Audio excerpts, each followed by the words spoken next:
বিসমিল্লাহির রহমানির রহিম।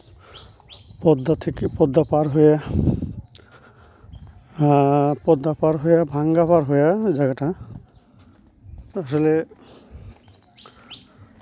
ভাঙ্গার পরে জায়গাটা আসলে দেখতে অনেক সুন্দর একটা দৃশ্য, বিকালবেলার দৃশ্য অনেক সুন্দর। এখানে মনে হচ্ছে যেন পাহাড়ের উপরে উঠতেছি। মেঘটা কত সুন্দর একটা পাহাড়ের মতো লুক দিচ্ছে, আর রাস্তাটা একটু উঁচা, কিন্তু এই জায়গাটার লুকিংটা আসলে খুব সুন্দর। আর এই মাওয়া থেকে বাগেরহাটের পথে, বাগেরহাট, খুলনা, মংলাপুর, এই রাস্তাতে আসলে সুন্দর একটা জায়গা, সুন্দর একটা রাস্তা। রাস্তার দুই সাইডে গাছ, সবুজ গাছ, অনেক অনেক বড় বড় গাছ, রাস্তায় সুন্দর ছায়া পড়ে। তো যাওয়ার সময় মন মুগ্ধকর একটা দৃশ্য। এখানে মেঘটা কত সুন্দর উঁচু নিচু, আর রাস্তা দিয়ে যাচ্ছি মনে হচ্ছে যেন পাহাড়ের উপরে উঠতেছি, এরকম একটা দৃশ্য। তো এই রাস্তাটা খুবই সুন্দর, দেখার মতো একটা। আর রাস্তার দুই সাইডে সুন্দর সুন্দর গাছপালা দেখা যায়, মাঝখান দিয়ে রাস্তা, খুব সুন্দর দৃশ্য। আসলে আমাদের এই এলাকায় রাস্তাগুলো আমি অন্য এলাকায় দেখি নাই, আমার এলাকায় আমি আসছি। তো আসার পথে দেখতেছি আসলেই সুন্দর, কত সুন্দর সবুজে ঘেরা, মাঝখান দিয়ে রাস্তা। তা আসলে লুকিংটা খুবই খুবই খুবই সুন্দর।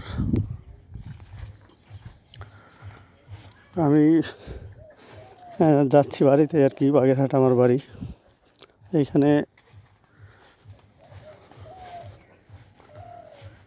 এই রাস্তা আগে থেকেই এরকম রাস্তার দুই সাইডে গাছপালা ছিল, কিন্তু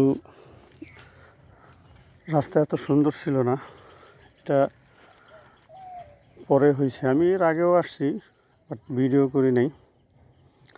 তো মনে মনে চিন্তা করছি যে এই রাস্তা ভিডিও করব, কারণ রাস্তা আসলেই আমার মনে হয় এইটাই সুন্দর একটা জায়গা, বা দক্ষিণ অঞ্চলের ভিতরে মনে হয়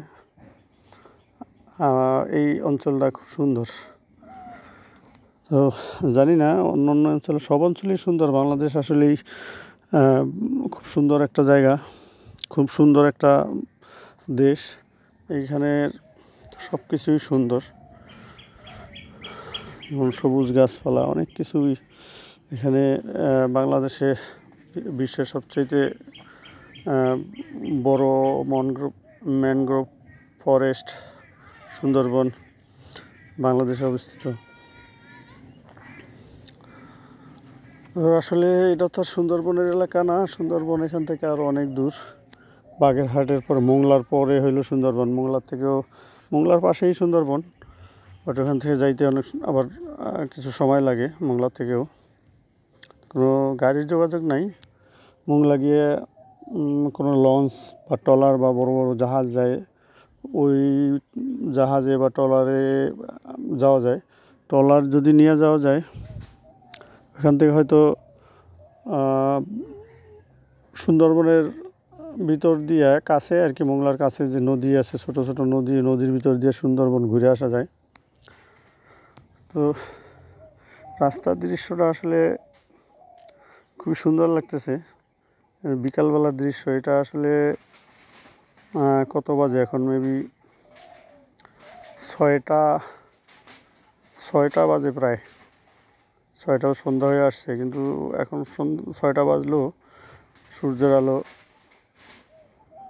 দেখা যায়। 6টা বাজলেও দেখা যায়, 6:30টার পরেও দেখা যায়।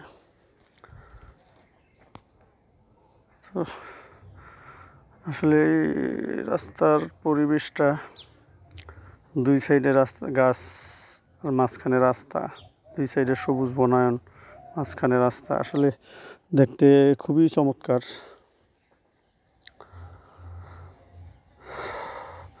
তো বাগেরহাট যাব, এখান থেকে বাগেরহাট এখন অনেক দূর, হয়তো যাইতে যাইতে 8টা বাজবে, রাত্র 8টার ভিতরে হয়তো বাগেরহাট চলে যাব।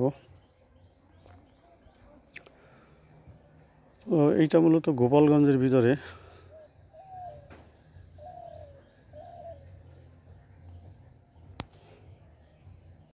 এটাই আমার প্রথম ভিডিও বলতে লং ট্যুরে প্রথম ভিডিও।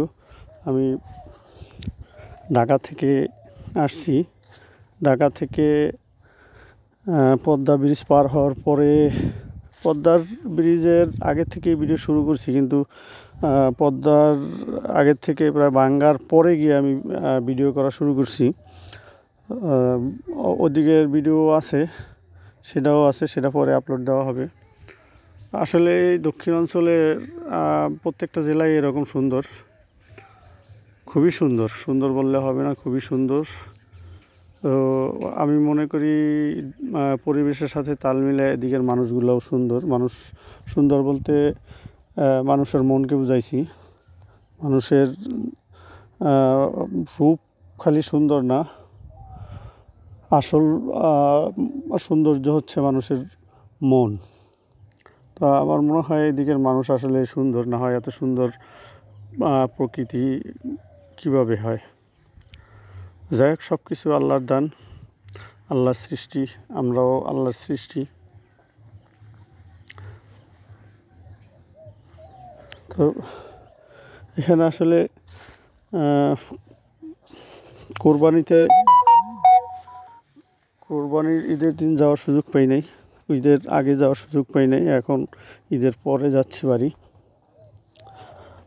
মা বাবার সাথে দেখা করার জন্য। মূলত বিষয় ছিল এটাই, মা বাবার সাথে দেখা করব। কারোর বলি নাই যে আমি মা বাবার সাথে দেখা করতে যাবো, কিন্তু হুট করে সিদ্ধান্ত নিলাম যে বাড়িতে যাব, মন টানছে এদিকে, তো চলে আসলাম। তো বন্ধুরা, দেখতে থাকেন গোপালগঞ্জ থেকে বাগেরহাটের এই সুন্দর দৃশ্য, রাস্তা, দুই সাইডের সমস্ত সৌন্দর্য দেখতে থাকেন।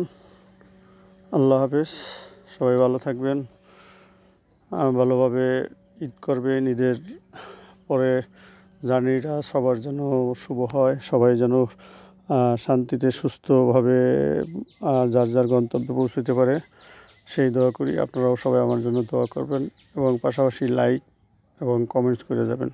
আল্লাহ হাফেজ।